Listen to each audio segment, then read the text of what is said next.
ఇవాళ ఆఫీస్కి ఎందుకు రాలేదు? ఇవాళ ఉప్మా తినాలని. ఉప్మా తినాలంటే ఆఫీస్ మానేయాలా? పొద్దు నుంచి ఉప్మా నేర్చుకుని కరెక్ట్గా చేసేసరికి టైం. పోనీ రేపు వస్తున్నావు? రావట్లా. ఏ? రేపు పెసరట్టు తినాలను. ఎల్లుండి? నా ఆఫీస్కి నా ఇష్టం, నేను రాను. ఈ కారణాలు చెప్పాల్సిన అవసరం లేదు.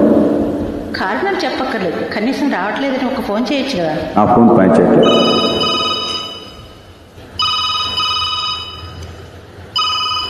అబద్ధం చెప్పటం ఎంత తేలికో నిజం దాచటం అంత కష్టం. నేనేం దాచట్లేదు. దాస్తున్నావు. అయినా మన ఇద్దరి మధ్య ఏముందని దాచడానికి? మనం ఏమన్నా ఫ్రెండ్సా, పార్ట్నర్సా?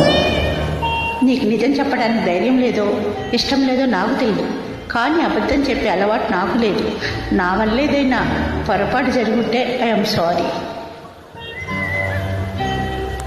జరిగిందంతా మర్చిపోదామని నేను అన్ను, కానీ ఒక్కటి, నువ్వు ఇదివరకట్లా ఆఫీస్కి రావాలి, అందరితో సరదాగా ఉండాలి, అంతే. ఇది నువ్వు ఆర్డర్ అనుకున్నా నాకేం అభ్యంతరం లేదు. బాయ్. థ్యాంక్ యూ తల్లి, డైలాగ్ చెప్పించావు నాకు.